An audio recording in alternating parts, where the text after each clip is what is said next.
നല്ലൊരു best Christmas movie തന്നെയായിരുന്നു the best Christmas page and ever. ഒരു ഹോം ടൗണിനെ ബേസ് ചെയ്തുകൊണ്ട് റിലേറ്റ് ചെയ്തിട്ടുള്ള ആ ഒരു സ്റ്റോറി തന്നെയാണ് മെയിനായിട്ട് ഇത് ഈ ഒരു ടൈറ്റിൽ കൊണ്ട് അവർ ഉദ്ദേശിക്കുന്നത്. ഒരു ക്രിസ്മസ് ഈവിന്റെ സമയത്ത് അവിടെയുള്ള ഒരു കമ്മ്യൂണിറ്റി ക്രിയേറ്റ് ചെയ്യുന്ന ഒരു എല്ലാ വർഷത്തെയും ഒരു ക്രിസ്മസ് പേജിന് ഒരു കരോട് പോലെ, അല്ലെങ്കിൽ ആ ഒരു ജീസസിന്റെ ഒരു ബർത്തിനെ കുറിച്ചിട്ടുള്ള ഒരു പ്രോഗ്രാം. ആ ഒരു പ്രോഗ്രാമിലേക്ക് ആ ഒരു വർഷം അവിടുത്തെ വളരെയധികം വികൃതികളായിട്ടുള്ള കുറച്ച് കുട്ടികളെയാണ് തിരഞ്ഞെടുക്കുന്നത്. പിന്നീട് ഉണ്ടാവുന്ന ചില സംഭവങ്ങളാണ് സിനിമയുടെ ഒരു പ്ലോട്ട്. നമ്മളൊരു ഫെയറി ടെയിൽ വായിക്കുന്നത് പോലുള്ള ഒരു ഫീല് തന്നെയാണ് ഈ മൂവി ഓഫർ ചെയ്തിട്ടുള്ളത്. 1983 സെയിം നെയിം ഉള്ള ഒരു മൂവിയുടെ റീമേക്ക് ആണ് ഈ മൂവി.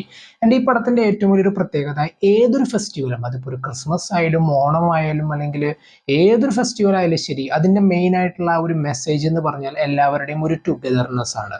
ആ ഒരു ദിവസം അവരെല്ലാം നമ്മുടെ ഫാമിലിയിലുള്ളതായാലും അല്ലെങ്കിൽ നമുക്ക് ഏറ്റവും പ്രിയപ്പെട്ട ആൾക്കാരുടെ കൂടെ ഒത്തൊരുമിച്ചിട്ടുള്ള ഒരു മൊമെന്റ്സ് ആണ് ആ ഒരു ഫെസ്റ്റിവലിനെ കുറിച്ചിട്ടുള്ള ഒരു മെയിൻ ആയിട്ടുള്ള ഒരു മെസ്സേജ്.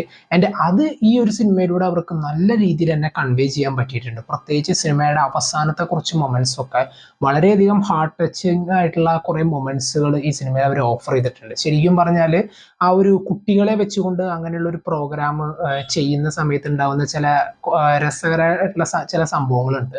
അതൊക്കെ നമുക്ക് ഇതിൽ ശരിക്കും നേരിട്ടിട്ട് ആ ഒരു പ്രോഗ്രാം കാണുന്ന പോലുള്ള ഒരു ഫീല് അവർക്ക് ക്രിയേറ്റ് ചെയ്യാൻ പറ്റിയിട്ടുണ്ട്. ഇതിലുള്ള എല്ലാ ആക്ടേഴ്സും, പ്രത്യേകിച്ച് ആ കുട്ടികളുടെ ആ ഒരു പാർട്ട് ചെയ്തിട്ടുള്ള എല്ലാവരും അതെ വളരെ രസമായിട്ടുള്ള കുറെ സംഭവങ്ങൾ ചെയ്തിട്ടുണ്ട്. പ്രത്യേകിച്ച് വളരെ നാച്ചുറൽ ആയിട്ടുള്ള ചില ചോദ്യങ്ങളൊക്കെ, അതായത് കുട്ടികളുടെ ഇടയിൽ നമ്മളിപ്പോൾ ഒരു കുട്ടിയോട് ഒരു കഥ നമ്മൾ പറഞ്ഞു കൊടുക്കുമ്പോൾ അവർക്ക് തോന്നാവുന്ന ആ ഒരു ചില ഡൗട്ടുകൾ ഉണ്ട്. അതൊക്കെ ഇതിൽ ചില സീനുകളിൽ കൊണ്ടുവന്നിട്ടുള്ളതൊക്കെ വളരെ നാച്ചുറൽ ആയിട്ട് വളരെ എൻജോയിങ് ആയിട്ടുള്ള രീതിയിൽ തന്നെയാണ് സിനിമയിൽ അവർ സെറ്റ് ചെയ്തിട്ടുള്ളത്. എന്തായാലും ഈ ഒരു ക്രിസ്മസ് ഈവിന്റെ സമയത്ത് എന്തായാലും കണ്ടു നോക്കേണ്ട ഒരു നല്ലൊരു മൂവി തന്നെയാണ്. അല്ലെങ്കിൽ ഒരു best gift for A Christmas എന്ന് പറയില്ലേ, അങ്ങനെയുള്ള ഒരു സിനിമ എക്സ്പീരിയൻസ് തന്നെയായിരുന്നു the best Christmas page and ever. അവസാനം നല്ലൊരു നോട്ടോട് കൂടിയിട്ടാണ് പടം അവസാനിക്കുന്നത്.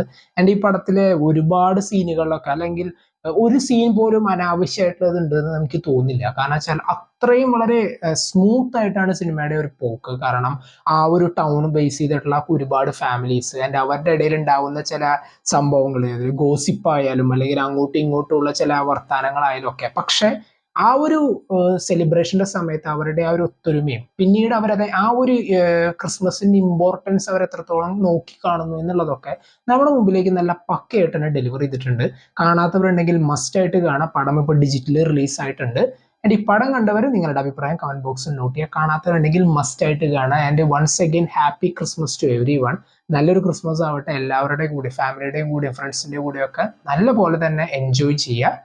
And advanced happy new year wishes also.